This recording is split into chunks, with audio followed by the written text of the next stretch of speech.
Santiago Alicias con Rara Avis, esta conferencia que nos trae el día de hoy, pero además que la estamos llevando a cabo en el marco del mes del orgullo, una de las actividades de la Cátedra Rosario Castellanos en este mes. Y me gustaría presentarla nada más muy brevemente, porque creo que ya la conocemos. Sayá, como ustedes saben, es doctora en filosofía, es poeta, no sé si todas conozcan su faceta de poeta, pero yo les recomiendo mucho Postales de R, que por cierto no es comercial, pero está aquí en Tosas, que es un poemario hecho de postales por el que atraviesa el cuerpo, el deseo, el amor, y también por ahí viene próximamente o tendrán próximamente la oportunidad de leer más poesía de Sayat, pero también está este otro libro maravilloso y fundamental para entender nuestro presente, que es Capitalismo Gore, que también se los recomiendo muchísimo, que lo lean y que lo reflexionen y que lo comenten. Entonces, no me queda más que darte la bienvenida, Sayat. Perdonen los nervios, pero me impone tu presencia acá y me da mucho gusto que podamos escucharla hoy. Así que adelante, por favor. Y pues hice ese económico que ayer estaba corrigiendo un artículo que es sobre tu trabajo, entonces, y muchísimo. Bueno, primero, muchísimas gracias por la asistencia, por la paciencia. Esperemos que no llueva. Si llueve, hacemos otra cosa, no se preocupen, improvisamos. Y también quiero agradecer, pues, por supuesto, la invitación a Sara a impartir a esta conferencia, o a la Cátedra de Rosario Castellanos, y bueno, a toda la gente que trabaja en que esto sea posible, ¿no? Porque básicamente no se hace solo, pues este es el resultado, pero hay mucho trabajo detrás. Entonces, gracias a ustedes, las personas que pudieron poner su esfuerzo para que estuviéramos hoy aquí. Y también, por supuesto, a Utópicas, como ya había dicho Sara, es una aliada feminista de nuestra comunidad LGBTQ+. Si alguien no se siente identificado en esas siglas, también está bien, ¿no? Pero, pues también, sobre todo, quiero agradecerles a ustedes por el tiempo por tomarse el tiempo de asistir, y también porque me acompañen en esta tarde, que vamos a hablar sobre un tema que a mí me apasiona muchísimo, que me gusta mucho, que es la literatura en general. Yo vendo esas cosas de la literatura, como me dijo un colega, como si eso fuera un insulto, en estudios culturales. Oye, oh, esto sigue. No, que la literatura elemental en la Escuela de Estudios Culturales, pero bueno. Básicamente es algo que yo disfruto mucho, leer. Me encanta la literatura, me encanta leer y me encanta escribir. Y entonces esta tarde vamos a hablar de algo que denominé rara avis, que tiene que ver con esta singularidad, ¿no? Cuando no hay objetos, personas, situaciones que no tienen parangón, que rompen los esquemas, que son excepcionales y singulares. Y en este sentido, por eso elegí tanto a Gertrude Stein como, bueno, en los alemanes que sí pronunciable para mí, pero Gertrude Stein y a Monique Winick, que son dos teóricas feministas, y Stein sí era feminista, ¿no? Teóricas feministas, y sobre todo lesbianas muy visibles, ¿no? En sus épocas, y esto me parece muy importante porque lo que nos está congregando el día de hoy es, de alguna forma, la celebración del mes del orgullo, y como estas cuestiones que de repente parece que tenemos todo ganado porque ya nos podemos casar. Hay gente que nos queremos divorciar más que casar, nos queda, pero básicamente un poco saber que, bueno, hay una historia política detrás de todo esto, y por supuesto en México hay grandes pensadoras y grandes literatas lesbianas, pero no todas muy visibles, o algunas ni siquiera fuera del closet. Entonces, pues tomé estas dos, digamos, autoras que también son inclasificables, porque me interesa muchísimo el proceso también de la escritura de estas autoras, y también la manera en que desafían el género y la sexualidad, pero no solamente como una posición política y vital, sino también en sus experimentos escriturales, ¿no? Como de alguna manera que es performativa la manera en que viven y en la que escriben, aquello que escriben, y no es descriptivo, sino que se hace mientras está siendo escrito. Y bueno, por eso se llama así rara avis, lesbianas, exmujeres, no son exesposas, sino exmujeres, y putas, ¿no? Y las inclasificables formas de deshacer el género, tanto literario como de género sexo género en estas autoras. Bueno, como les decía, la expresión rara avis significa persona o cosa excepcional y fuera de la regla. En este sentido, voy a hablar hoy de estas dos pensadoras, escritoras y artistas que también tienen esta dimensión un poco inclasificable, ¿no? Porque ¿qué fue primero? ¿Son pensadoras o son artistas o hacen música o hacen spoken word o hacen todas estas categorías que son además contemporáneas, que no creo que Gertrude Stein pensara que hace spoken word, pero hace, ¿no? En este sentido, un poco inclasificable en tanto que sus incursiones en los campos del discurso representan formas muy experimentales, tanto en la forma como en el proceso y en el planteamiento. Y bueno, mi deseo es que después de esta conferencia, si no conocen el trabajo de Gertrude o lo conocen un poquito o lo conocen mucho, y el de Monique Wittig, que probablemente como es más cercana en el tiempo, tengamos más relación con ella, eh, sobre todo por su faceta de activista y de filósofa, ¿no? Pero si no, lo que me gustaría a mí es que les gustaría que tengan ganas de leerlas o que tengan ganas de saber más de estas personas. Bueno, Gertrude Stein nació el 3 de febrero de 1874 en un lugar que se llama en Algerie, que es Estados Unidos, que ahora pertenece a Pensilvania, ¿no? Ya no es la ubicación, y esto también es interesante porque donde ella nació ya no existe, ahora es otro lugar, ¿no? Como pasa también con la reconstrucción geopolítica de muchos espacios, que una persona como Kant, como el Kant iba a decir, como Kant nació en Prusia y eso pues es Rusia, ya no sería, era Rusia y ahora es Alemania. Bueno, pero básicamente también un poco que estas cosas medio fronterizas o medio viajeras del trabajo de ambas, me parece que no lo voy a rescatar del todo, pero es importante porque ella nace en 1874, es como a la mitad, poquito después de la mitad del siglo XIX, y viene de una familia, judía alemana de personas, sobre todo de personas que se dedicaban a los bienes y raíces, ¿no? Y el señor, su papá, después se trasladan en 1903 a París porque el señor quiere que, bueno, primero se van a Viena y después se van a París porque él quiere que conozcan Europa y que estén más impregnados como de esa, de la cultura que hay en Europa. Después regresan y pues ella, se mudan de la costa este, digamos, a la costa oeste y vive mucho tiempo en Oakland y en San Francisco, ¿no? Que también son lugares que ahora nos resultan emblemáticos también para la comunidad porque empiezan como las protestas en estos espacios. Esto es una coincidencia, pero también tiene que ver con formas de pensamiento o de libre pensamiento que son más, que de alguna manera perviven en estos espacios geográficos, ¿no? Como que entendemos que hay estados que regularmente han sido conservadores en Estados Unidos, pero también hay otros que eran mucho más demócratas o más abiertos y bueno, California es uno de ellos. Entonces ella se le conoce por muchas cosas. Se le conoce, por ejemplo, por porque casi todo el tiempo no sé si ¿sí? ¿No se puede? Bueno, no se puede, pero lo que les iba a mostrar era una foto de Gertrude real y una foto de un cuadro que pintó Pablo Picasso en 1906, que es una de las fotos, de los cuadros que más se conoce, o sea, se le conoce a ella más por ese cuadro que por su trabajo literario. Y además me encanta esta anécdota que quería poner juntas porque de alguna manera eh, en 1905 Pablo le dice a ella que pose para pintarla y ella dice que sí, tarda un año en hacer este cuadro y es un cuadro pues evidentemente cubista, es un cuadro que ya deshace la perspectiva muy en la línea de lo que Picasso está haciendo en ese momento y a Gertrude y a su hermano Leo Stein se les conoce porque son mecenas de arte. Casi todo el tiempo se habla de Gertrude como una mecenas y que además hace este tipo de reuniones que son los salones parisinos y impulsa a muchísimos escritores y poetas y sobre todo también artistas visuales como Henri Matisse, también Hemingway, o Scott Fitzgerald, o Ezra Pound, o Sherwood Anderson. Todas estas personas iban pero sobre todo Pablo Picasso y ella tenían una relación como muy estrecha y cuando todo el mundo piensa que Picasso ya enloqueció definitivamente y que esto que está haciendo ya no puede ser, ella dice, cuando les enseñan el cuadro, ella dice, a nadie le gusta el cuadro de Gertrude y todo el mundo piensa que se va a enojar porque sale pues en estas condiciones que ya es como medio irreconocible. Todo el mundo le dice, es que Gertrude no se parece.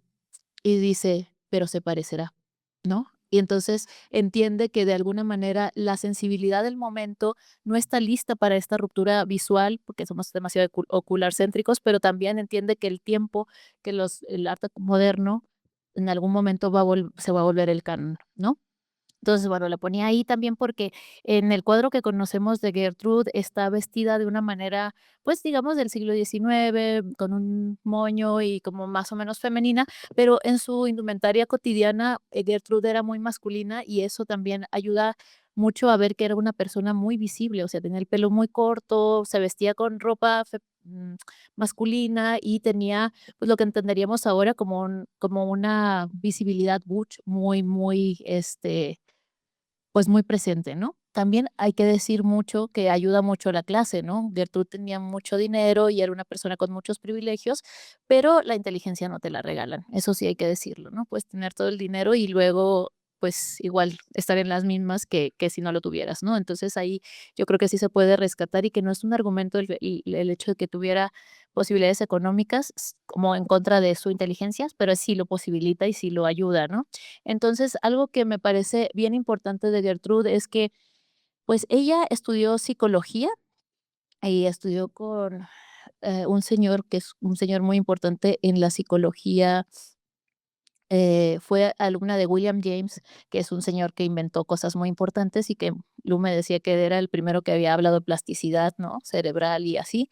Pues ella estudió psicología con él en el Radcliffe College, que antes era parte de Harvard, pero que ya no, que ya entre 1893 y 87 y fue una alumna, bueno, fue alumna de este psicólogo y se graduó con honores, hizo varias cosas y además realizó algo que con otro estudiante que se llama León Méndez Salomons, hicieron un experimento junto a William James que se llamaba automatismo motor normal y la hipótesis de este experimento era acerca de un fenómeno que ocurre en personas cuya atención se divide entre dos actividades inteligentes simultáneas como la escritura y el habla, ¿no? Algo así como el multitasking, de lo que pensaríamos hoy que se llama multitasking. ¿Por qué estoy hablando de toda esta cuestión? Porque estos experimentos produjeron ejemplos de escritura que parecían representar una corriente de conciencia, ¿no? Lo que el dadaísmo o las vanguardias hablaban después de escritura automática, ¿no? Y Gertrude disputaba mucho la idea de que la escritura pudiera ser automática, porque decía que no podía ser, ¿no? Que había una sincronización entre las cosas y que además era un proceso demasiado complejo como para que fuera automática.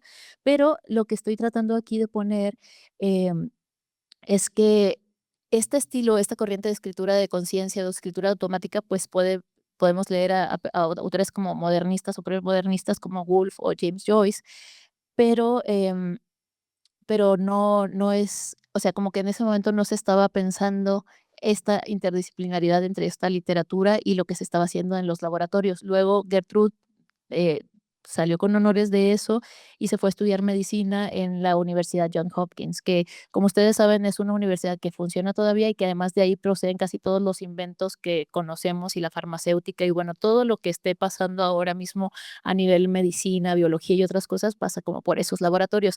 Dato curioso y divertido, interesante. 1947 están inventando el ciberratón este que le conectaron cosas, del que habla Donna Haraway en Oncomouse.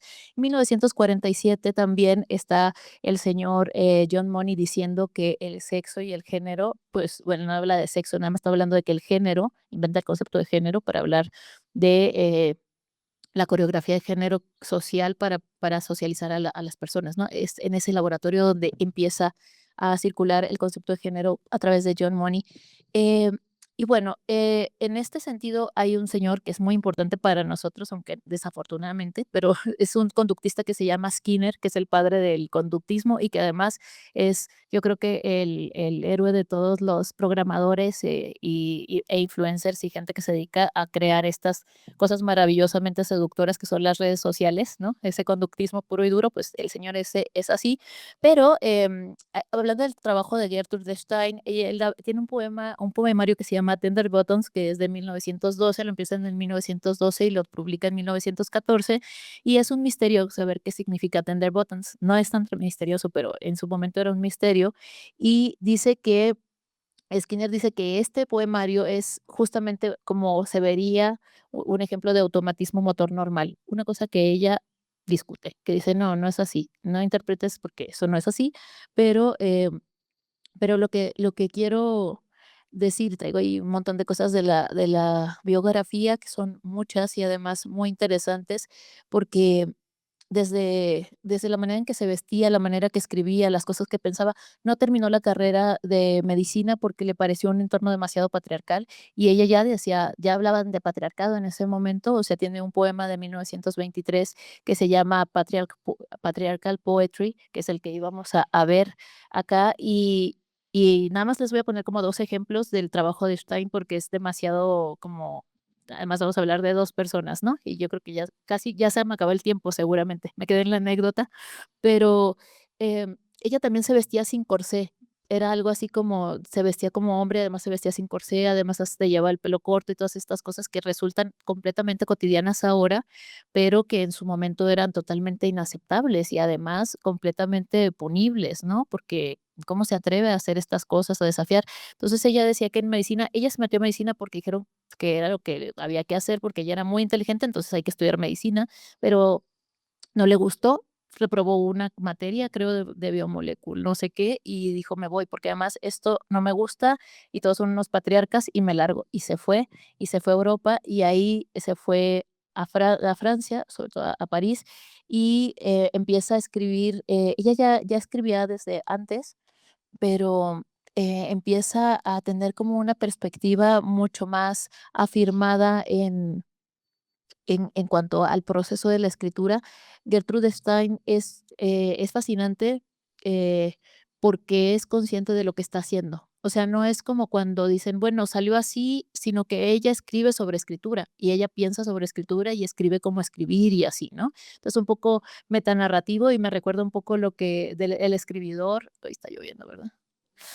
El escribidor y el perseguidor de Cortázar, pero pues es mucho después, y también, este gran maestro de la literatura, mexicana, pero que ahora se me olvidó muchísimo, como, ay, el no, el Barebuf. Barab Salvador Elizondo, sí. En ese sentido es un poco así, ¿no? Pero Gertrude nació mucho tiempo antes. Bueno, la vida de Stein es contradictoria, es fascinante, también hay muchas cosas que se le debaten a nivel político, porque era judía, pero no, pero era como progresista en ciertas cosas y conservadora en otras, y bueno, es compleja su vida, y yo no es de lo que voy a hablar, no digo que esté separada de su obra, pero me voy a enfocar más bien en la obra literaria, eh, porque para mí la maravilla de los textos de Stein es que son tiempo, o sea, es tiempo que se hace lenguaje, y esto tiene que ver con su respiración y con la idea de la abstracción. Son textos inescrutables, pero al mismo tiempo son súper transparentes porque el mensaje es el mensaje y al mismo tiempo también es la respiración, ¿no? Respirar y leer con Stein es recordar y reproducir que su respiración es nuestra respiración y que es una forma muy primaria de afecto.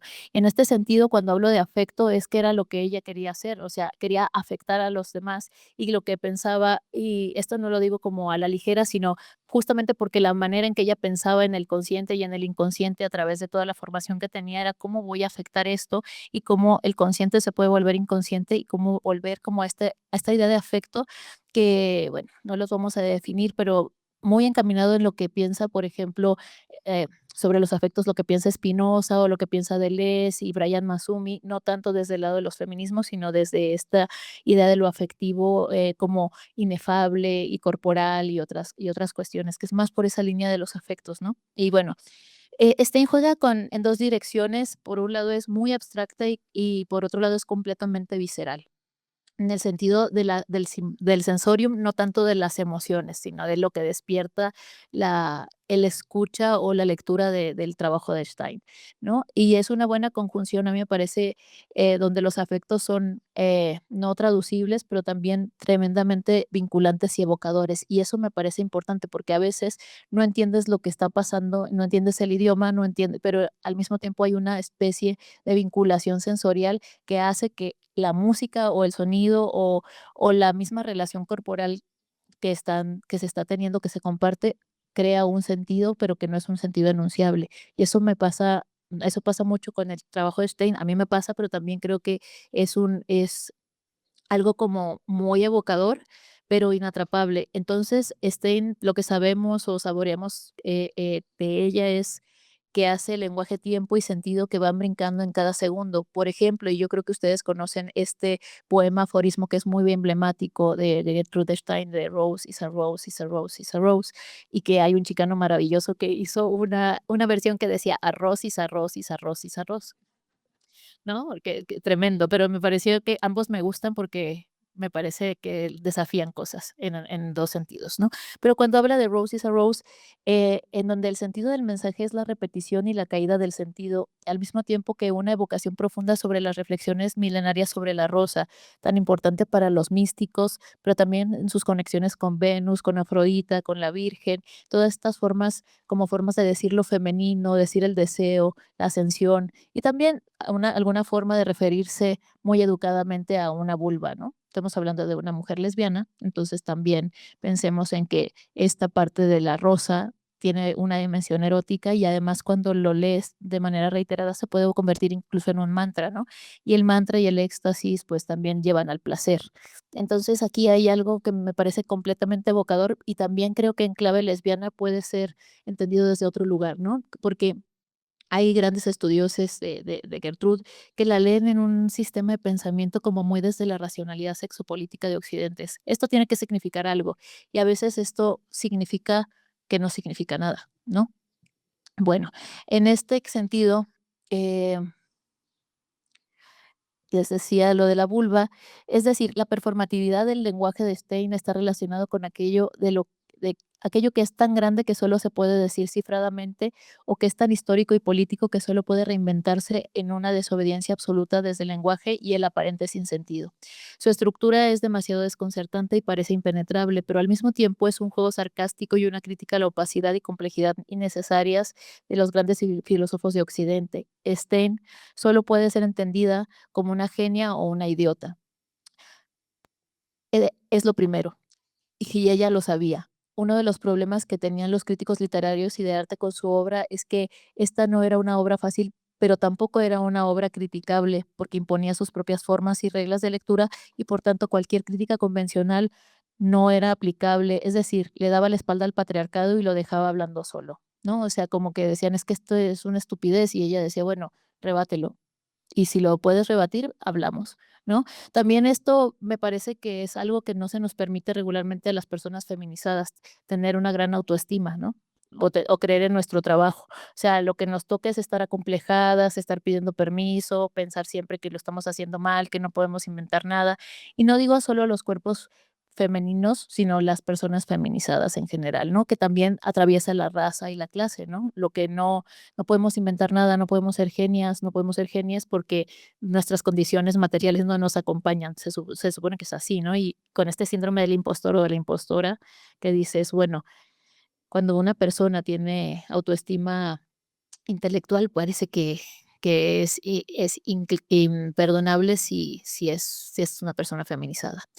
Bueno, ella se sabía brillante y no se dejaba milanar ni por los críticos, ni por la heterosexualidad obligatoria, ni por los roles femeninos, ni por la norma y el habla del lenguaje conocido de la racionalidad de Occidente. Desafiaba, creaba otras lenguas hablando lo mismo. Esto es muy interesante porque ella creaba otras lenguas hablando la misma lengua del patriarcado, es decir, escribiendo con las mismas palabras y los mismos sintagmas, pero deconstruyendo la inteligibilidad de la comunidad intersubjetiva que los hablantes deben formar para entenderla.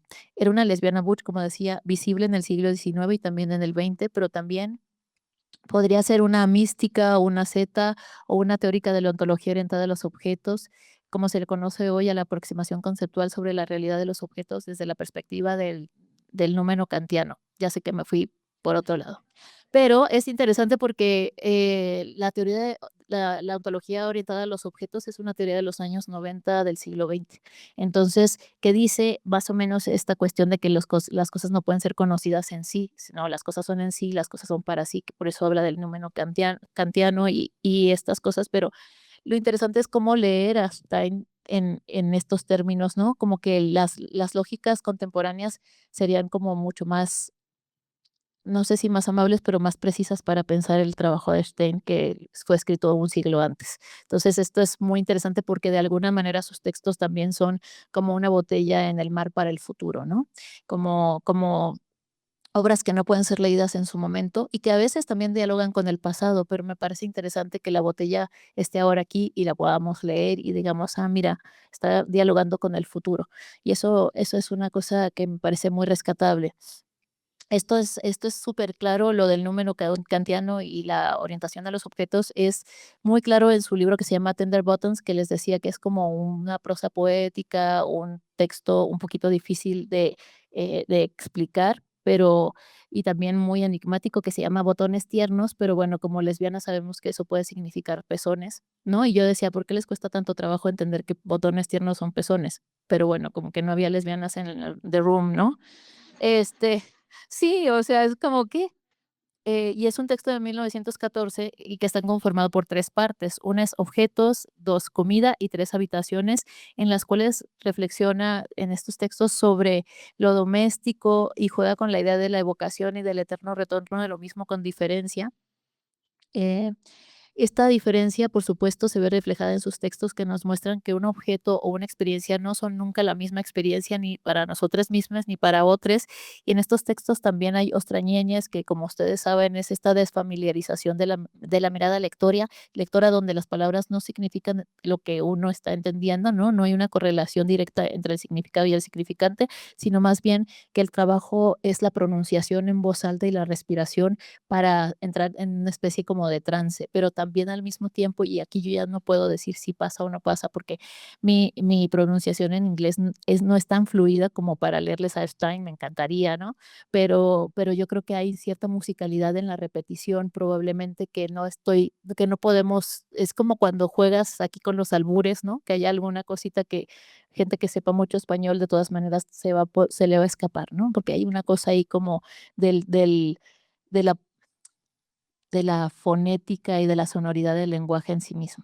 Entonces, bueno, también hay en estos textos también, aparte del de extrañamiento visual y conceptual, también hay una especie de beatboxing. O sea, cuando tú lo lees, parece que estás haciendo spoken word o beatboxing y la gente, de hecho, sería buena idea, ¿no? Alguien que haga spoken word que pudiera leer a Stein, porque así sabríamos cómo se supone que tendría que sonar con una velocidad apabullante, ¿no? Tienes que tener unos pulmones de saxofonista para hacer eso, pero o no fumar, digo, o solo tener pulmones sanos.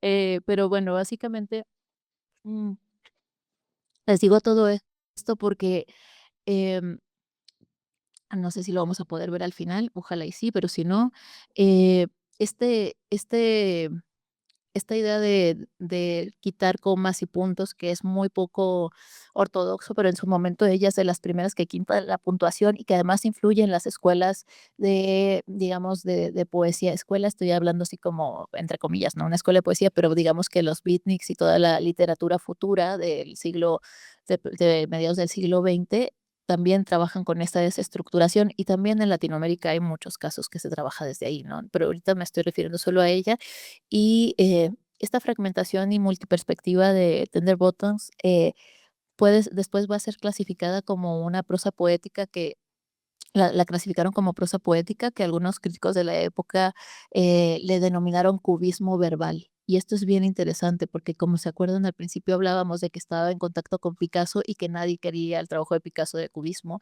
pero ella sí. Entonces, de alguna manera, ella inaugura la idea de modernismo literario, pero desde el cubismo verbal. Entonces, es interesante imagínense el cubismo para poder entender el texto, y la voz, ¿no? Como que también hay una sinestesia en el trabajo que utiliza todo el cuerpo, no solamente la mirada o el pensamiento, sino que es como todo el sensorium trabajando al mismo tiempo para tratar de comprender algo que a lo mejor no tienes que comprender, pero pasa por ese, por esa activación de los mecanismos corporales y del sensorium. Bueno, eh, y como nos decíamos, a Gertrude no eran ocurrencias, sino que la inclusión de su trabajo en las vanguardias del siglo XX es súper necesario porque además de que fue mecena de todas estas personas que ya hablamos, también era una interlocutora no solo de artistas, sino también de distintos médicos y también participó de una manera muy activa en la escena lesbiana de París y bisexual de los años de finales del siglo XIX, principios del XX, y participó de esto que se llama la Rive Gauche, que es como una, pues digamos que una corriente literaria hecha se llamaba la linda izquierda o la ribera izquierda en París, porque ahí vivían las personas como, por supuesto, sí, más progresistas, pero también mucha gente homosexual y gente como de las diferentes disidencias. Y en este caso, pues ahí eh, estaba gente como Yuna Barnes participó y bueno, hay muchísimas, ¿no? Muchísimas feministas y lesbianas que eran parte de ese movimiento y además eran visibles, muy visibles y vivían como durante los primeros 25 años del siglo XX estuvieron como muy, muy prolíficas y además muy visibles, que esto me parece importante porque no es lo mismo decir 1925 a decir 2024, ¿no? O sea, hace 100 años. Eh, bueno, entonces, Stein escribe un poema llamado, lo que les decía, Patriarchal Poetry en 1923, pero este poema no ve la luz hasta 1953, cuando otras obras experimentales de ella empezaron a circular y a causar polémica entre grupos más amplios. A Stein en Estados Unidos no la conocían tanto y no la querían tanto, pero muere en el 46, entonces 10 años antes de morir, Stein vuelve a Estados Unidos y hace una gira muy importante, muy grande. Tiene un bestseller que se llama La autobiografía de Lesbi Toklas, que no es una Lesbi Toklas, que no hablé de ella, pero ahora quiero hablar. Es la esposa de Gertrude Stein, se conocen en 1907 y se van a vivir juntas como en 1909, 10 por ahí, y permanecen juntas 39 años hasta que Gertrude se muere. Entonces, tienen ahí como una relación, pues sí, muy, muy, muy visible como de esposas, que es así como le decían las personas, pero también hay textos de Stein de 1903, antes de estar con Alice, que hablan de triángulos amorosos entre gente lesbiana, o sea, como que era muy, muy productiva también para visibilizar esas cosas de las que no se, fuera de la norma, ¿no? Y cuando publica Patriarchal Poetry, ella tiene un interés muy consciente por retar a los lectores y también por hacer una crítica al patriarcado. Eh, Dice que un teórico que se llama, bueno, un teórico que se apellida Goodspeed y Chomsky, habla de que esta actitud corresponde a una voluntad por desmantelar la mentalidad cartesiana de la sociedad occidental en la aplicación de los nombres, las identidades, los conceptos y las narrativas que aparecen en sus obras.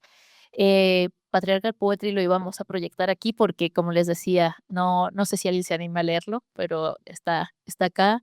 Y si no, lo pueden buscar en internet. La forma es como si la gente que toca música puede ver también como hay como momentos en los que se alarga la frase y creo que eso, a mí porque me gusta mucho el jazz y yo creo que ella también escuchaba cierta música que hace que como que yo siento que si esto fuera solo sonido, sería como hay picos y bajadas, entonces hay un ritmo más allá de lo que significa, pero también hay una crítica política a esta poesía patriarcal o a este patriarcado en general. Les iba a poner un mini fragmento de un texto y de una performance de María Salgado, que es una poeta española que tiene un trabajo que se llama orientada a Stein y que es ella leyendo a Gertrude Stein porque la ha estado tratando de traducir por mucho tiempo. María hace también performance y entonces hace una lectura de un fragmento de Patriarchal Poetry y lo retraduce al español, pero es como que va contando un poco cómo ha sido la dificultad de traducción para conservar la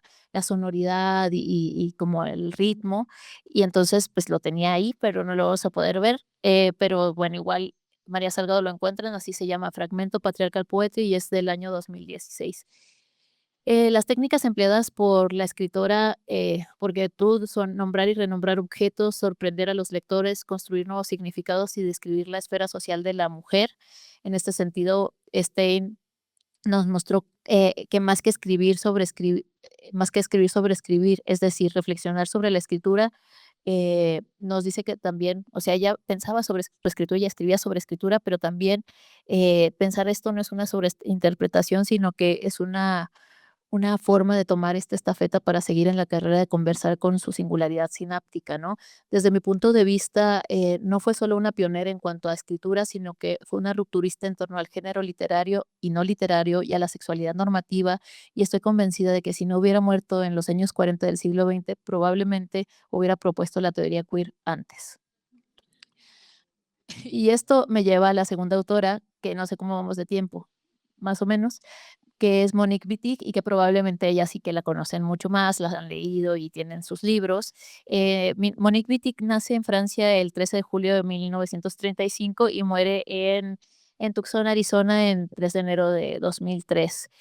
Como saben, ella era sobre todo una filósofa materialista y una teórica y activista feminista. De hecho, ella estaba en el Frente Homosexual francés, de las primeras que estuvo ahí, y fundó junto con otras personas algo que se llama Les Guin Rouge, o las lesbianas, o las tortilleras, o las camioneras rojas, ¿no? Porque, como les decía, era una filósofa materialista y realiza, pues, muchos aportes en diferentes ramas del feminismo, y para el lesbofeminismo es un referente muy importante. Aquí quiero aclarar que para el lesbofeminismo no significa. Quiero aclarar que como que Wittig ha sido muy retomada por el lesbofeminismo, pero Wittig en este sentido no se pronunciaba ni como transfoba ni como separatista, ¿no? O sea, yo creo que eso es importante también, como poner las cuestiones de cómo nos pueden nutrir los textos, pero cuáles son las lecturas que queremos darle a esos textos, ¿no? No la hagan terfa, porfa. O sea, porque, pues, no se declaraba de esa manera, y porque sí tenía como una intención mucho más abierta de ampliar justamente, en lugar de cerrar y de dogmatizar, ampliar justamente lo que significa o no significa el género y la sexualidad en su momento. Y bueno, su obra se caracteriza por ser una investigación estilística y semántica sobre la superación de los roles de género socialmente impuestos.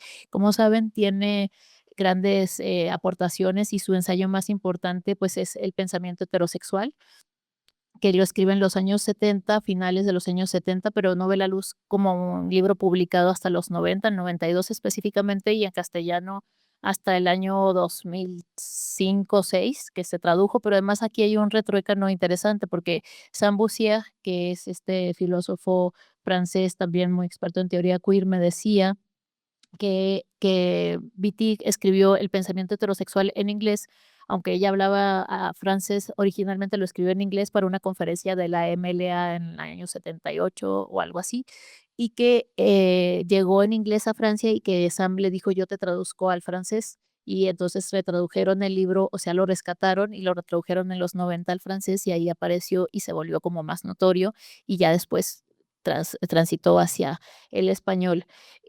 Pues, si no conocen el trabajo de Wittig, El pensamiento heterosexual sí es un libro que se consigue, y este trabajo me parece que es súper importante, porque en ese libro es el famoso ensayo del pensamiento heterosexual, que es una crítica al sistema de dominación a través de la sexualidad. Dice la famosa frase de: "Las lesbianas no somos mujeres", ¿no? Lo voy a poner entre comillas, ahí entre paréntesis. Vamos a esperar un poco, porque en lo que me parece que, además de este texto, que de los últimos que escribe, y que publica primero una novela que se llama Le Poponax, que es de 1964, y con esta novela le dan un premio muy importante en Francia, que además es una novela muy experimental que sí se consigue. Y después, tiene una escritura muy atípica, y esto se le reconoce, ¿no? Como una forma muy experimental en los años, finales, en los años 60, y después escriben al 69 una que se llama Les Guerrières, que es Las Guerrilleras, y ahí sí habla de la lucha de clase y de sexo y, bueno, todas estas cuestiones. Recordemos que era una filósofa materialista y especialista en lingüística, tenía un doctorado en lingüística, que no es garantía de nada, pero sabemos que si tienes las herramientas para pensar la materia con la que trabajas, pues lo vas a pensar desde otro lugar, ¿no? Entonces, bueno, la escritura, les decía que era súper importante para el movimiento de liberación de las mujeres en Francia, y también creo, estuvo muy participando en el Mayo del 68 francés. También hizo, a ver, sobre todo puso, o sea, hizo todo este trabajo político y como muy en concordancia con los ideales de los años 60 de transformar el mundo, de cambiarlo, de hacer una crítica materialista, marxista a los sistemas de dominación, que además el marxismo seguía conservando esta cosa del patriarcado y el machismo, ¿no? Que la clase primero que todo y lo demás viene después, pero ella sí dice que, pues, hace esta crítica al sistema de la heterosexualidad obligatoria cuando dice que las lesbianas no somos mujeres. Em, Aquí dice, y aquí cito, ella dice que, y por eso habla del pensamiento heterosexual, ella dice que la heterosexualidad va más allá de las preferencias sexuales. Para ella, es un régimen político que se basa en la sumisión y la apropiación de las mujeres. De este modo, hombre y mujer son dos categorías que se necesitan mutuamente, dos categorías sobre las que se sustenta el sistema heterosexual. Así que como no pueden existir esclavos sin amos, no existen mujeres sin hombres. Dicho que de otra forma, las categorías mujer y hombre son necesarias para la existencia del sistema heterosexual. Según Wittig, estas categorías deben destruirse, pues son el eje de cualquier opresión hacia las mujeres. Y si analizamos estas ideas, nos damos cuenta de que las frases "las lesbianas no son mujeres" pasa a ser a, a un- de una afirmación a priori un tanto cruda a adquirir bastante sentido, ¿no? Tal como lo explica pues la propia autora, y aquí cito: sería impropio decir que las lesbianas viven, se asocian, hacen el amor con mujeres, porque la mujer no tiene sentido más que en los sistemas heterosexuales de pensamiento y en los sistemas económicos heterosexuales. Entonces aquí se hace algo que para nosotros a lo mejor ya está muy rebasado, muy visto, pero no se había dicho en su momento. Y entonces dice, es que la heterosexualidad, además de que parece que es obligatoria, ¿no? Nos obligan a ser heterosexuales, es un sistema económico y político donde se apropian del cuerpo de las mujeres, pero las mujeres, lo que ella está diciendo es, ¿quién querría ser mujer para ser dominada, no? La categoría mujer es una categoría de dominación.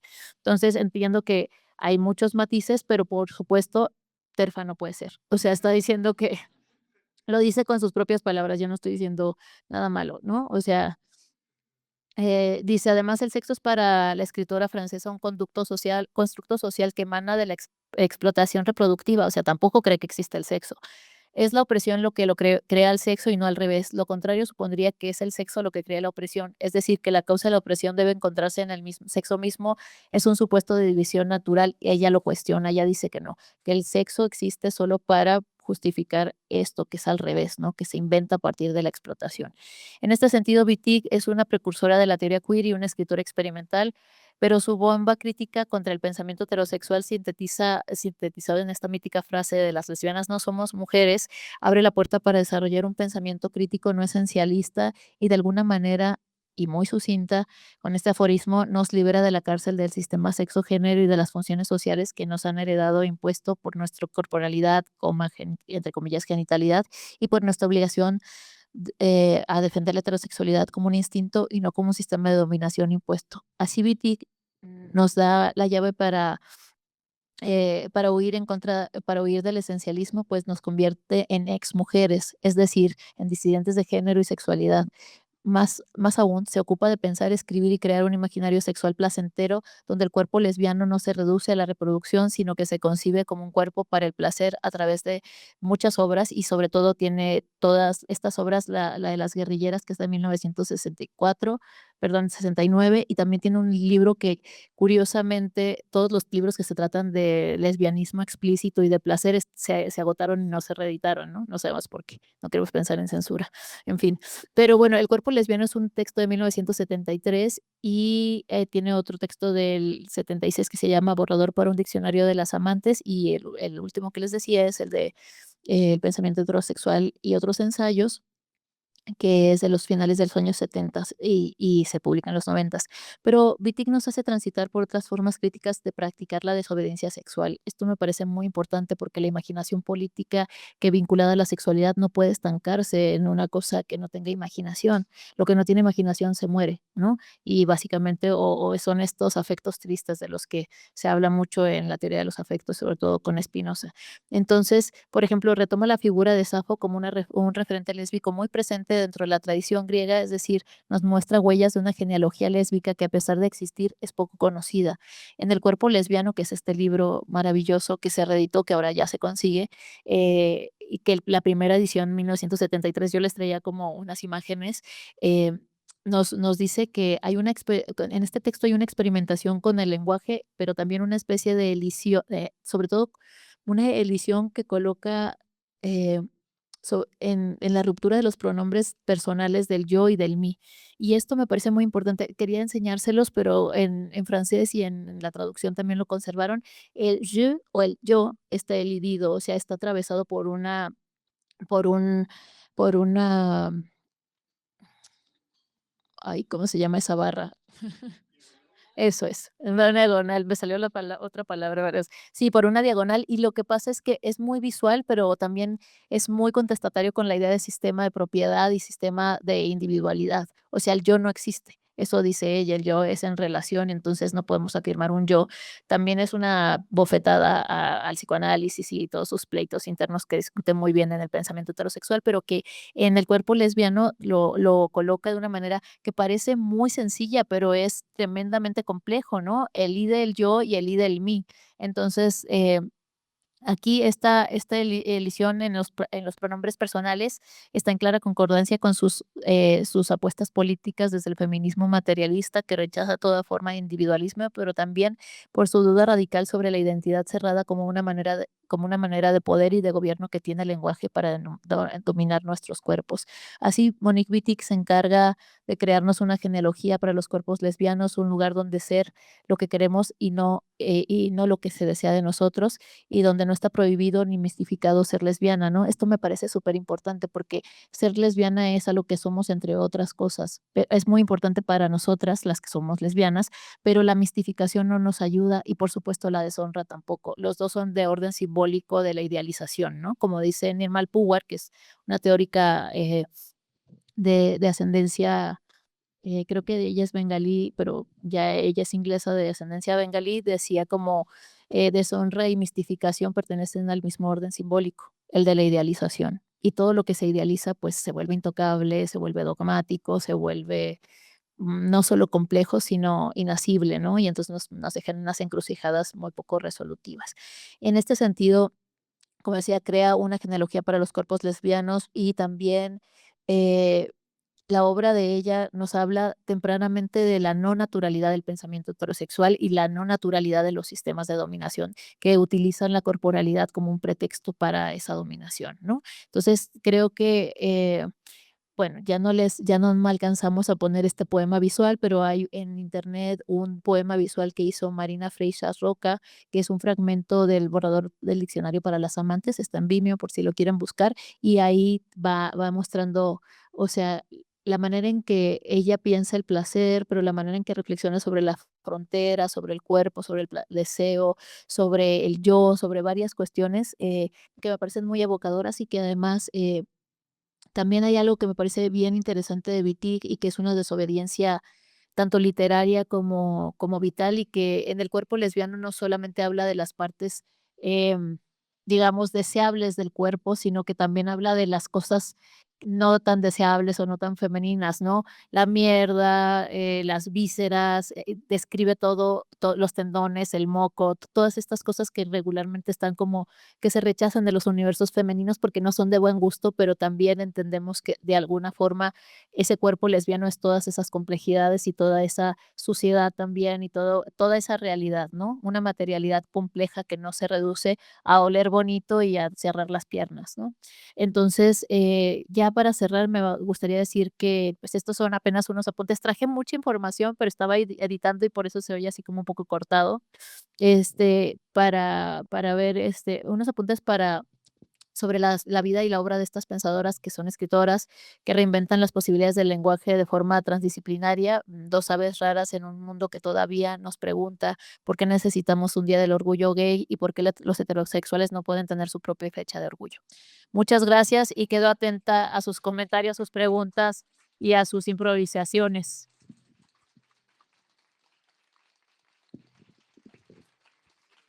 Muchas gracias, Sayak, por esta conferencia, Por cierto, acaba de salir una nueva edición de Tender Bottoms en una editorial de Jalapa, traducida por Lorena Vázquez Buitrón, justamente para quienes lo quieran leer. Antes y en lo que piensan, las preguntas que le van a hacer a Saya, que yo creo que es muy importante también este diálogo que se puede dar en este momento. Solo quisiera de nuevo y agradecer, por supuesto, a Utópicas, a Marta, a Vida, a Luis, por recibir esta conferencia de la Cátedra Rosario Castellanos. También quiero agradecer, que se me olvidó porque por la preocupación de la lluvia, y la lluvia afortunadamente nunca llegó, la presencia de Julia Santibáñez, directora de Literatura UNAM. Muchísimas gracias por estar acá. Y bueno, no sé si alguien se quiera animar a lanzar una primera pregunta. Por allá les van a pasar el micrófono. Yo las dejo contigo. Les quería leer, traje este libro por si nada de lo anterior funcionaba, para distraerles. No, no es cierto. Es un texto que está traducido de Tender Buttons que se llama Esto hace la arena, pero está en español, entonces no va a tener sentido, pero igual lo voy a leer. Eh, Dentro existe el sueño, fuera el enrojecimiento. En la mañana existe el significado, en la tarde el sentimiento, en la tarde existe el sentimiento, en el sentimiento cualquier cosa descansa, en el sentimiento cualquier cosa se acumula, en el sentimiento existe resignación, en el sentimiento existe reconocimiento, en el sentimiento existe repetición y completamente equivocado existe un pellizco. Todas las posiciones tienen vaporizadores y todas las cortinas tienen edredones y todo lo amarillo tiene discriminación y todo el círculo tiene circunferencia. Esto hace la arena. Solo porque era un ejemplo de lo que hace Gertrude en eso. Nada que ver con el original, pero bueno, quería que no se quedara así nada más. Ahora sí ya, gracias. No sé cómo funciona esto. ¿Me oigo? Ok. Bueno, procuraré ser breve porque tu charla me desató muchas preguntas. Estudio literatura, también vengo de esas cosas de literatura. Entonces, estoy leyendo actualmente La vida de la monja alférez, que es de Catalina de Orauzo, que es bueno, para quienes no la conozcan, es esta mujer que logró ser reconocida incluso por el Papa como hombre, y tiene este tránsito de su escape del convento hacia las filas militares de la colonia. También es un personaje, como personaje es cuestionable, pero bueno, el texto de la vida no es solamente un recuento de los hechos, sino que también tiene rasgos de novela picaresca, tiene rasgos de épica de los soldados, están inmersas en esto que podría ser un mero documento jurídico, distintas tradiciones literarias. Este es un ejemplo muy antiguo del barroco, pero siempre me he preguntado por qué las personas que pertenecemos o que pertenecieron al espectro sexual escriben de esta forma tan fragmentaria que jode las categorías del gender y el genre, ¿no? Por ejemplo, hoy en día hay muchas autobiografías trans de personas trans, pero que también no son propiamente autobiografías, sino que indagan mucho en la teoría, en la estética, en la novela, en los diarios de sueños. Incluso pueden llegar a ser tan atrevidas como para exponer diarios de sueños. Entonces, yo te quería preguntar eso, ¿por qué estas indagaciones de personajes del espectro LGBTQ+, siempre están como torciendo no solo normativas sociales, sino también normativas estéticas? Bueno, no sé si podríamos generalizar, como hay mucha gente que también pertenece a las comunidades que hace otro tipo de trabajo, pero entiendo tu pregunta en el sentido de la disidencia, incluso de una disidencia no solamente perceptual, sino conceptual. Puede tener varias razones, no sé si estas sean, pero voy a plantear algunas, y unas es las condiciones materiales. O sea, lo estoy pensando con los feministas chicanas cuando dicen, escribe en el baño, escribe en el bus, escribe mientras limpias, escribe en tal, porque escriben una servilleta, escriben un papelito, escriben tu cuaderno, porque a veces las condiciones materiales de un cuadernito, la gente tiene un cuaderno y escribe ahí sus cosas, pero no se sienta en su escritorio de señor importante a hacer su trabajo y que nadie lo moleste y que sirvan el desayuno y que estén ahí en su cuarto propio, ¿no? A lo Virginia Woolf. Entonces, puede tener que ver con esto, también tiene que ver con, a lo mejor, con inquietudes muy específicas de no puedo esperar para escribir esto, entonces llevas tu cuadernito y lo escribes, estás escribiendo todo el tiempo, ¿no? Hay como una relación mucho más frenética con la página, que eso creo que pasa con toda la gente que le gusta escribir, ¿no? Hay como una cosa, hay gente que es capaz de rumiar la idea por días y luego ya sentarse en la máquina y escribir algo coherente y largo y tal, pero hay gente que no, que necesita sacarlo porque necesita vitalmente sacarlo. Entonces, esta fragmentariedad puede estar vinculada con las condiciones materiales de la escritura de las personas. También recuérdate que no todo el mundo tenía acceso a la escritura para empezar, ¿no? En el barroco, y además no todo el mundo tenía papel. Papel era carísimo. Entonces, no sabemos si hay otras formas de escritura, que yo sí creo que las otras formas de escritura, cuando no tienes esa materialidad, son el canto, son la tradición oral, ¿no? Entonces, por un lado eso, por lo otro, creo que hay una cuestión que me parece, por un lado, sí retadora, pero hay otra parte que me parece que tiene que ver con congregar a otros desde esta fragmentariedad.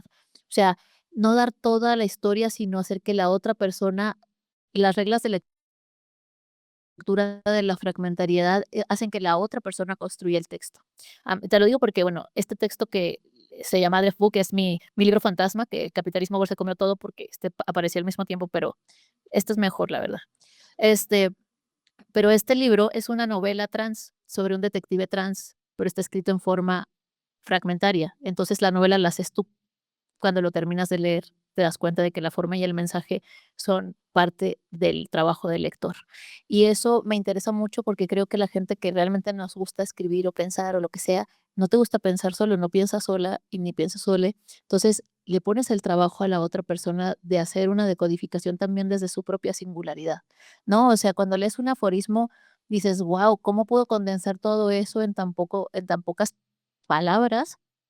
Pero también piensa, y cuando no se discute el aforismo, no sabemos si significa para ti lo mismo que significa para mí. Entonces, ahí siento que hay algo medio inefable, pero también atemporal sobre la fragmentariedad, porque el tiempo, mira, las reglas de la novela decimonónica son tiempo y espacio. Y para que sea una novela tiene que tener estas características y tener estos personajes y hacer, sabes, pues tú estudias literatura, entonces desde la narratología hay una receta, digamos, ¿no? No es exactamente así, pero hay una receta.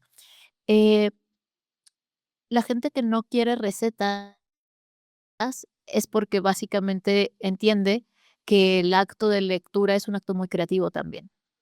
Y yo también creo que es como lo que decía Diane Arbus sobre la fotografía, ¿no? La fotografía es un secreto sobre un secreto, ¿no? Tomar una fotografía es tomarle una foto a un secreto sobre un secreto y cada quien encuentra el suyo. Y no es como desde la desmaterialización de la obra o la interpretación libre de la obra, sino hacer trabajar al lector y conectarlo, ¿no? Yo creo que cuando nos dan todo en tiempo y espacio como la novela, ¿no? Principio, fin, bla, bla, todo esto, em, pues, pueden ser grandes novelas, pero no sé si me parecen atractivas a mí, como alguien que le gusta que no le den todo hecho, ¿no? O sea, es ese desafío. Pueden ser esas posibilidades, quizá sean miles de otras posibilidades, pero yo te lanzo esas hipótesis en este momento. ¿A ti cómo te llamas, compañero? Cristian, gusto. ¿Alguien más? Sí, allá, compañero. Yo creo que te tienen que dar el.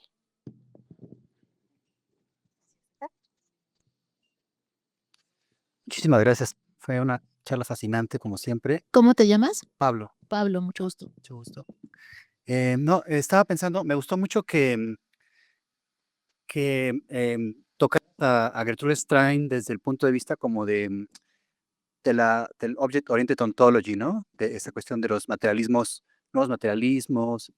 Entonces pensé en un poco lo que hace Karen Barad, una teórica física cuántica que ha desplazado su trabajo a pensar la teoría queer desde la teoría física cuántica y la cuántica desde la teoría queer, ¿no? Tiene este libro que se llama Tocando al extraño interior, donde habla un poco de la teoría de campos cuántica para hablar del tocarse, ¿no? Y bueno, entonces me interesó mucho cómo está relacionando quizás un libro de literatura, una obra literaria radical, pero también desde el punto de vista de ciertas filosofías, pueden ser un poco pretenciosas quizás, pero bueno, interesante también como a nivel teórico. Y creo que un poco que indagaras un poco más en esta relación entre Gertrude Stein, la teoría orientada a los objetos o la ontología orientada a los objetos, y también qué relación tendría eso con lo queer o con lo lésbico o con lo trans. Sí, es una pregunta para una tesis.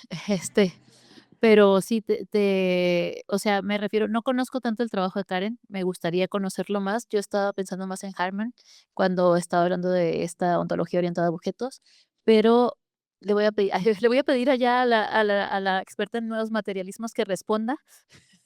No, sí podrías responder.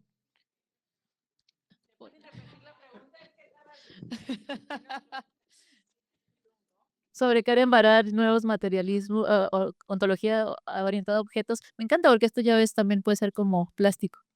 No, pero creo que de lo que vos hablaste es diferente a lo que vos te estás refiriendo, ¿no? O sea, estabas preguntando la relación de...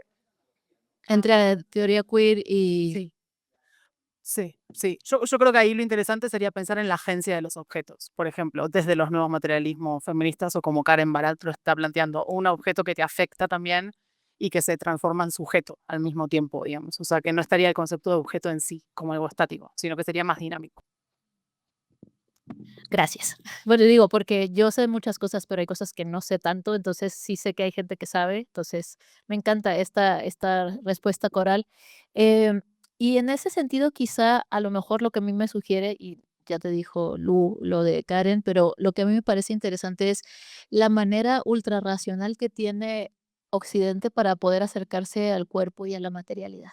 ¿No? Ahí yo creo que es interesantísimo cómo llegamos a lugares comunes y que son los menos comunes, a través de justo una vuelta de tuerca muy racional, cuando, por ejemplo, Wittig llega directamente desde la carne, ¿no? Desde la víscera, que están ahí como las 2 pensando en algo que tiene que ver con esa corporalidad, con esa forma de vincularse y esas relaciones complejas, pero una llega, claro, desde su raciocinio y desde sus teorías, pero a través de la literatura como de una manera mucho más visceral. Y esa parte de Stein me interesa, la parte visceral y la cuestión de la ontología orientada a objetos. Yo lo pensaría más desde el número canteno, que tiene que ver con la descripción del objeto, no es el objeto en sí y no lo va a ser nunca, pero el objeto para mí es lo importante porque hay una relación, no solo espacial y temporal, sino afectiva con ese objeto. Entonces, lo que quizá podríamos preguntarle a Tender Buttons o a Gertrude Stein es, ¿por qué esos objetos y no otros? ¿No? ¿Y por qué esos objetos de la domesticidad y no otros? Entonces, también creo que hay cierto ahogo en la idea de lo doméstico cuando lees Tender Buttons, que es como, ¿qué está haciendo con esto? O sea, tú sientes la desesperación de estar viendo cosas que son como del orden de lo doméstico y que ya vive en esa casa, básicamente, ¿no?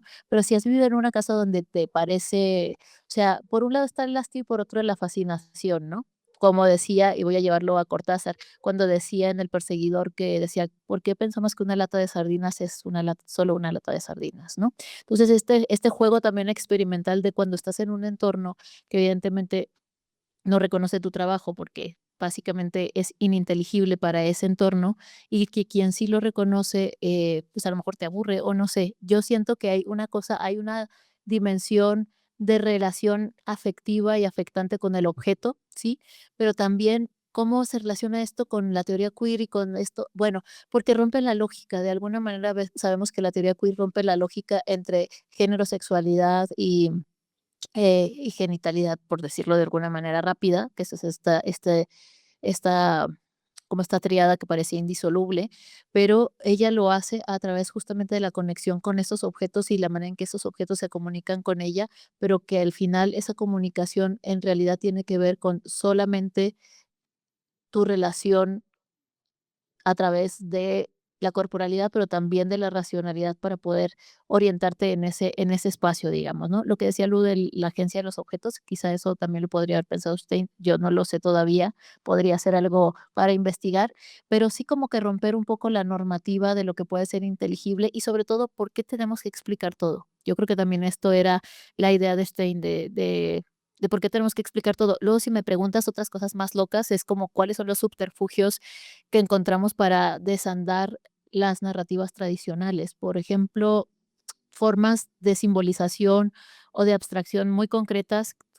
Pienso en el tejido en el pelo, la gente afro cuando estaba lo pongo siempre este ejemplo porque me parece tremendamente abstracto y maravilloso y al mismo tiempo material cuando se habla de que se tejían estos mapas en pelo, ¿no? Las trenzas de las personas afro que se escapaban de las, pues estos campos de concentración por las plantaciones, seguían, seguían la ruta del astronómica, digamos, pero también el mapa del cabello. Entonces, algo que es tremendamente abstracto como un mapa, en una cosa completamente material y cotidiana, ¿no? Quizá ahí, en esta forma de romper de profundizar en las formas de abstracción, podríamos pensar quizá esta cuestión de lo queer o de lo trans, pero bueno, no sé, no lo tengo muy claro, pero podría ser una posibilidad. Y muchas gracias, Lu, por comentarnos esto, que sí, pues la verdad es que la nueva materialista es allá.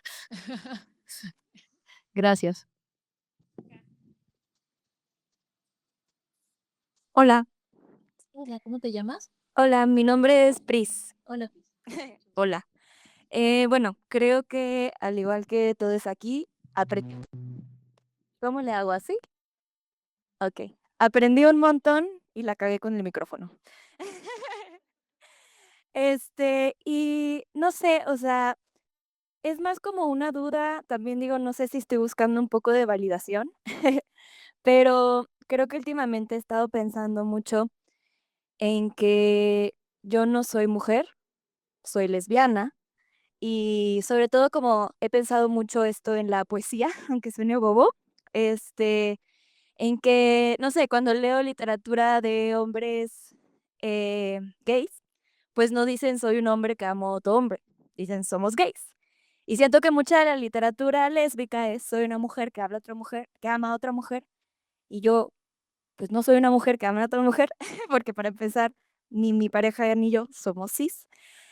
Aunque sé que me perciben como tal, como femenina, como mujer. Y nada, como, no sé, como escuchándote resoné mucho con estas ideas y se me hizo como increíble saber que llevan un montón de tiempo. Y si bien no me atrevería a decir como, ay, en ese entonces se nombraban como personas no binarias, como hasta qué punto, o sea, como que yo quiero pelear esto, ¿no? O igual y no se debe hacer, pero me gustaría saber qué piensas tú. Se puede estirar lo de Monique Wittig para defender, sí, como a las lesbianas que somos y los lesbianos que somos NB, que somos trans, que pueden tener pene, que pueden tener, no sé, que pueden ser masculinos. Y nada, como, ¿cómo lo estiramos o cómo lo defendemos? Porque yo quiero entenderlo a mí y hacia los demás. Bueno, mira, de Wittig lo tenemos fácil porque ella sí lo dice, o sea, como que no se identifica, se centra en la categoría mujer porque es una categoría de opresión y habla de esa materialidad también, o sea, entonces con Wittig se puede hacer muy bien el tránsito entre esta cuestión de, no sé si ella se denominaría no binaria, pero evidentemente es una categoría con la que podría estar en concordancia porque niega como estas polaridades, ¿no? Por otro lado, sí hay gente que se declaraba no binaria ya en los años 30. Hay una artista francesa que se llama Claude Cajun, que ese es su nombre artístico y regularmente hace foto. Entonces, esta persona decía que era neutra, ¿no? Y si la ves, pues se ve como una persona no binaria, pero es de 1930. Entonces, lo digo porque sí hay referentes. La historia aquí, quizá la pregunta tiene que ver con por qué no conocemos más referentes, porque han estado ahí pero no los conocemos. Entonces es bueno hacer una arqueología de las ideas y también de la historia para ver qué formas de disrupción han existido a través como de la literatura, del arte e incluso pues, de la ciencia o de cualquier disciplina, porque no porque están subsumidas, pero están ahí, ¿no? Solo hay que saber cómo orientar la mirada a ver qué está pasando ahí y a leer también con esta doble lectura o a contrapelo de cuando te están diciendo porque a veces es muy divertido cuando heterosexualizan a los autores. Por ejemplo, esto se habla mucho de Shakespeare y sus poemas, que además hay más teorías sobre eso, pero que Shakespeare tenía mucha poesía gay o bisexual, si quieres ponerlo así, pero que se heterosexualizó. Por ejemplo, porque el editor pensó que no era apropiado, ¿no? Y también pensemos en que las normas de género en las que vivimos contemporáneamente y que estamos rompiendo tienen como máximo 300 o 400 años. Antes de eso, el cuerpo no era concebido como dos géneros o dos sexos, sino como uno hasta el siglo XVII en la historia de la medicina. Entonces, hay muchas cosas que estamos pensando de manera ahistórica, pero si le ponemos tiempo y espacio, cuando alguien te dice, es que siempre fue así. Tú pregúntale, ¿cuándo es siempre y en dónde? Y ya, ¿no? Porque así vas viendo un poco esta historia de no fue siempre así, hay procesos histórico-políticos que necesitan estas categorías de dominación para explotar y para poder dominar y gobernar las poblaciones de mejor manera. Entonces, esto es importante porque, bueno, si te interesa también más allá y también con lo del lesbianismo, el trabajo de Lugones, de María Lugones, el texto que se llama La colonialidad del género lo explica bastante bien en el sentido de cómo estas categorías funcionan en ciertas personas y cómo además se atraviesa la raza y la geopolítica en todo esto, ¿no?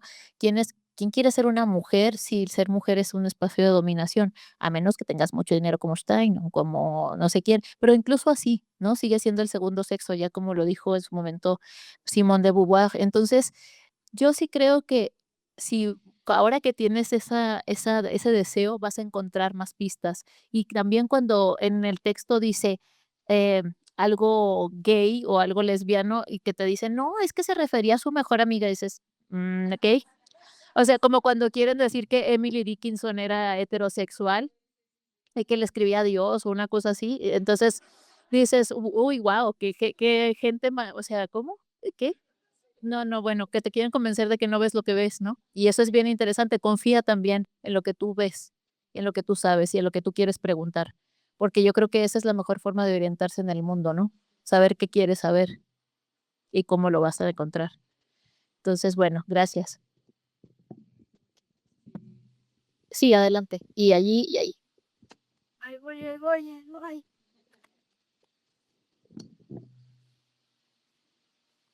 Hola, mi nombre es Jan Ya. y bueno, no sé cómo formular esto. Primero, pues gracias por todo lo dicho. Me quedé pensando en el sentido del sinsentido, porque estaba pensando en Joanna Hetman, no sé si la ubican, pero tiene un texto que se llama Teoría de la mujer enferma y que justamente habla como de esta cuestión de habitar un cuerpo enfermo, pero además habitar un cuerpo disidente sexualmente y además ser una persona neurodiversa, ¿no? Entonces yo pensaba en que si tú piensas o preguntarte si crees que hay como una relación entre lo neurodiverso y lo queer, ¿no? O sea, como pensar también estas fronteras que también deberíamos de desdibujar porque una cosa está relacionada con otra, pensando en que las personas neurodiversas y disidentes sexuales nunca tenemos un cuarto propio, ¿no? Siempre nuestro cuarto propio es el metro, es la calle, es, o sea, el momento en el que lloramos después de una crisis, es también como la, ay, tiemblo luego cuando participo, perdón, No, pero temblar está bien. este, como, como también cómo decodificamos el mundo siendo disidentes sexuales, ¿no? Y cómo esa mirada ajena y propia también está interfiriendo en cómo decodificamos el mundo, ¿no? Entonces, yo pienso, esa es una pregunta, pero también una opinión, ¿no?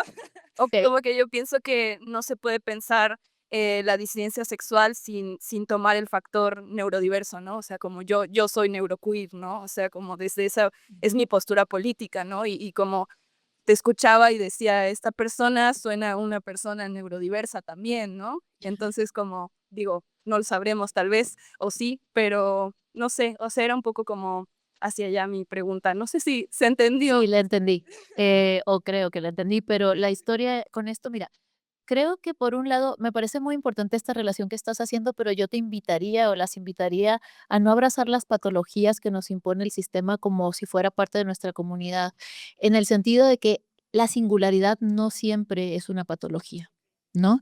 Y entonces lo que está pasando con Stein o lo que pasa contigo o lo que pasa con todos, que a lo mejor algunas personas encuentran la idea de neurodivergencia como un lugar para crear una comunidad, pero hay que ver de dónde vienen esas categorías porque las categorías regularmente cuando tienen este componente patologizante están ahí para que las escribamos y nos excluyamos también de la singularidad. Yo creo que no creo que haya nadie cuyo sistema nervioso o sistema reticular sea idéntico para nada. Cada una, la singularidad tiene que ver con eso, pero el hecho de que tengas una diversidad eh, yo diría que más bien una disidencia no significa que tengamos que abrazar la patología. Entonces, puede ser comunidades de sentido desde la singularidad y desde el rara avis más que desde lo neurodiverso. No voy a discutir los diagnósticos, hay gente que tiene diagnósticos, se siente muy cómoda con eso y está bien, pero tener el cuidado de no suscribir de manera vicaria aquello que nos está buscando patologizar, porque con esta vuelta de la extrema izquierda, de la extrema derecha, perdón, y de los conservadurismos y los fascismos que otra vez están sobre la sexualidad, sobre el género y sobre la raza, diciendo eso es patología. Y además, mira, si no, imagínate, pues mira cómo son. Todos están locos, ¿no? Porque básicamente no nos van a decir neurodiversos, van a decir que estamos locos. Y la verdad es que no importa si nos dicen así o no, lo importante es cómo abrazamos la disidencia sin autopatologizarnos, pero si la palabra neurodivergencia sirve para una comunidad concreta, está interesante que se utilice, pero no frente al poder que te dice, ya lo sabía, y además se te ve y se te nota, porque claro, homosexualidad igual a neurodivergencia. La gente, es el mismo discurso del siglo XIX cuando se inventa la homosexualidad y la heterosexualidad, que primero se inventa la idea de homosexualidad porque es una patología y luego se inventa la heterosexualidad para decir que esa es la norma. Entonces, de alguna forma, decir que estamos locos, pero en el sentido no desde la fiesta y el juego y la singularidad, es darle esa razón a estas personas y luego vienen las terapias de conversión y todas estas cosas porque la neurodivergencia no se considera, o sea, no la van a tratar por separado, van a decir, es que esta neurodivergencia es lo que te hace tratar de ser lesbiana o disidente sexual, entonces vienen terapias de conversión, entonces vienen fármacos, entonces viene apagar el deseo, apagarte a ti, ¿no? ¿Por qué? Porque sí, estamos en lo correcto. Estas personas salen de la norma y además se reconocen como tal. No es una crítica, pero sí es ver de dónde vienen estas categorías, ¿no? Y yo entiendo que se pueden resignificar como la palabra queer y como otras cosas y que no tiene por qué hacerle sentido afuera, sino a la comunidad que, que estás, que pues a lo mejor que con la que tú te reúnes. Cuando yo estaba leyendo lo de Stein, sí, claro, hay un movimiento rítmico que tiene que ver con mucha gente, no sé cómo se llama esto que hace la gente que se mece, ¿no? Ah, exacto. Pero también hay, eso se hace en otros rituales, eso se hace cuando estás en una ceremonia, por ejemplo, ¿no? Porque el cuerpo lleva un ritmo y no sabemos cuál sea el ritmo de estas personas, el ritmo mental o el ritmo sensorial. Entonces, eso no tendría por qué ser necesariamente una patología. Puede ser un estado casi de trance o un estado de convergencia u otras cosas. Entonces, te lo pongo así, no para hacer una crítica a eso, sino para decir, no hay que darles más herramientas a los ultraderechistas para decirnos, sí, pues todos al manicomio, porque ya sabíamos que era una patología, pero les tomó, además de maricones tontos, ¿no? Tardaron 300 años en darse cuenta que estaban locos, si nosotros ya lo sabíamos, ¿no? Entonces, es eso, pero entiendo que, por ejemplo, la gramática de la neurodivergencia es algo también mucho más contemporáneo y que está muy, muy en concordancia con lo que pasó los últimos 4 años con la pandemia y otras cosas, ¿no? No es para deslegitimar a las comunidades neurodiversas, es para decir cómo nos podemos pensar más allá de esa patología, porque no es una patología, es una singularidad, ¿no? Sí, sí, muchas gracias. Nada. Ahí atrás había a alguien, 2 personas. Bueno, muchas gracias también. Como siempre, salgo aprendiendo muchísimo y pensando bastantes cosas. Creo que indirectamente ha respondido a la pregunta que te voy a hacer a lo largo de tus generosas respuestas anteriores, pero justo me quedé mucho pensando en estos procesos de desterritorialización de alguna forma que sufrimos a través del lenguaje, ¿sabes? Hace rato justo tocaste lo interesante que es pensar la herramienta con la que puedes liberarte y generar eh, mensajes políticos sumamente potentes y captar algo tan fundamental. Es que a veces me recuerda a esos procesos de libre flujo de conciencia como el devenir mujer, el devenir animal y luego devenir molécula. Quizás esa molécula se encuentra en el lenguaje y curiosamente hay mucha oposición a eso. Hay de alguna forma con el triunfo posmodernista y el discurso científico autojustificándose y asumiéndose como un fin en sí mismo y dictando cómo nos tenemos que comprender, que eso pasa como por las neurodivergencias y muchos de los temas que se han tocado, pues justo quería ver como tu tu opinión ante ese panorama en el que creo que nos encontramos en procesos de desterritorialización, incluso a través de redes sociales o en general de estos aparatitos que acaban de alguna forma apropiándose de nuestra propia concepción y que nos genera como estas dudas y problemas que ya se han abordado a lo largo que tuvieron estas dos autoras y que se han abordado a lo largo de la sesión de preguntas. Muchas gracias y perdón si fui muy enredado. ¿Cómo te llamas? Ángel. Ángel.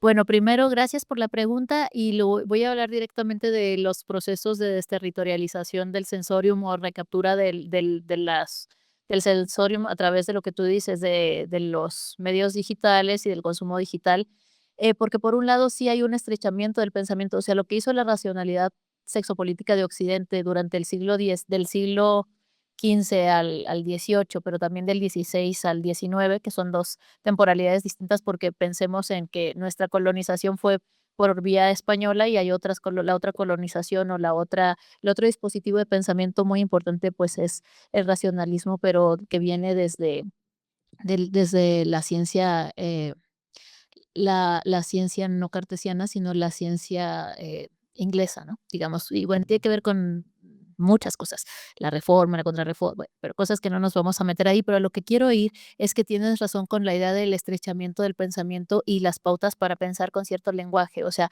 a mí lo que me parece interesante de las redes es que son tremendamente fascinantes, son una maravilla a nivel de arquitectura psíquica y a nivel de seducción estética, pero sí estrechan los límites de nuestro pensamiento porque solo pensamos en ese sistema muy, muy acotado con ciertas lógicas. Sin embargo, eh, como que diseñan un pensamiento muy unidireccional que va a consumir, que va a ser más aplanado. Sin embargo, la potencia política de nuestro pensamiento y la caja, digamos, de herramientas que tenemos ahí es tremendamente creativa, al mismo tiempo que nos están estrechando el marco de percepción y de comunicación, que casi casi estamos posléxicos, ¿no? Compartimos y el share y no sé qué, pero todo es memes y no hay explicación, y entonces hay un consenso muy ambiguo en torno a qué nos resulta divertido o trágico o tal.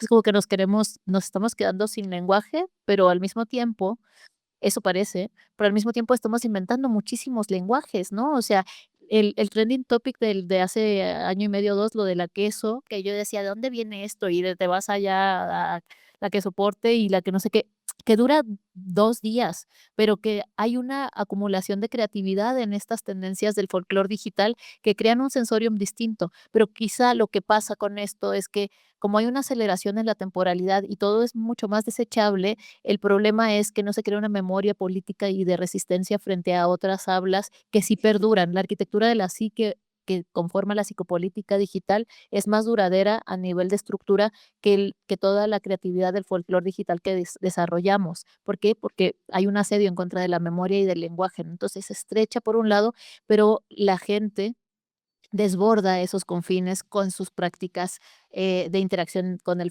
folclore digital y inventa otras formas. Entonces, a mí me parece muy interesante el texto que se está haciendo cuando no estamos obedeciendo a la red, sino que estamos sacando ese folclore digital fuera de la red y empezamos a utilizarlo en el día a día. Entonces, esta imbricación entre el offline y el online me parece muy interesante y creo que ya no se puede hablar de que está fuera y adentro, ¿no? Ni del Outernet ni del Intranet, sino más bien de este ADN casi, casi cultural y discursivo que tendríamos quizá que discutir con más tiempo para pensar cuáles son las apuestas políticas ante el asedio estético en el que vivimos con estos aparatitos, ¿no? Porque pienso ahora en la inteligencia artificial y que te dicen: "Ay, habla con él", no sé qué, yo no sé si vieron esa película pero es como que entrenando a nuestro dragón.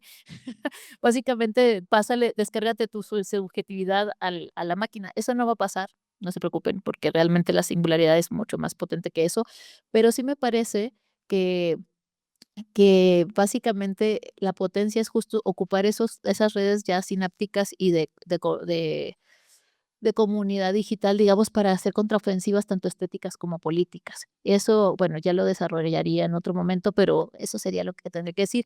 Y luego la del posmodernismo, como estudié filosofía, tengo la sensación de que mucha gente piensa que el posmodernismo es lo que ellos quieren que piensan, pero no es eso. Básicamente hay como, pues es que es muy complicada, la escuela posmoderna es demasiado grande como para meterlo ahí, pero bueno, si a lo que te refieres es el relativismo cultural, eso es producto de la narrativa estadounidense de los años 90, que tiene que ver con el multiculturalismo y no exactamente con el posmodernismo que viene de una impronta de los años 70 y la deconstrucción, Michel Foucault, Latell-Kiel, otra gente, ¿no? Pero bueno, eso ya, es que me tocaste la vena filosófica. Pero bueno, no estoy aquí para defender señoros tampoco. Pero bueno, ya, no sé cómo estamos de tiempo ya, ¿no? Quisiera pedirles que le diéramos un gran aplauso a Sayak Valencia, por favor, esta tarde. Quiero agradecerles a todas, a todos y a todos por su presencia acá. También quiero agradecer a quienes nos han seguido desde las redes. Por supuesto, una vez más, agradecer a Utópicas este espacio con el que se pueden tejer estas complicidades y estas alianzas. Atrás están unos números de la Gaceta UNAM que se pueden llevar de manera gratuita. Quienes están acá pueden seguir conversando, yo creo que podemos seguir platicando acá, y quienes están en la virtualidad, pues nada más invitarles a que sigan los eventos de Utópicas, a que sigan los eventos que la Cátedra Rosario Castellanos de la UNAM tiene para ustedes más adelante. ¿No quieres decir algunas palabras? Adelante. Bueno, y quiero hacerme publicidad. No es cierto. No, yo hago un seminario de poesía contemporánea y de raras avis, así como esto, pero viene más gente. Entonces, estoy pensando, como me emocioné mucho porque estaba haciendo esta conferencia, estoy pensando en volverlo a dar en algún momento. Así que a lo mejor hablamos con Utópicas y damos un seminario sobre este tipo de escritura y tal. Sería buenísimo si les interesa, lo pongo ahí. Y también el Adriaf Book, que se quedó en el pasado, lo van a reeditar la gente de Utópicas este año, a finales de año, así que si les da curiosidad, no solamente tiene a Stein, tiene a otra gente, pero Stein es muy importante porque es el subconsciente del detective, así que imagínense. Bueno, eso nada más. Gracias.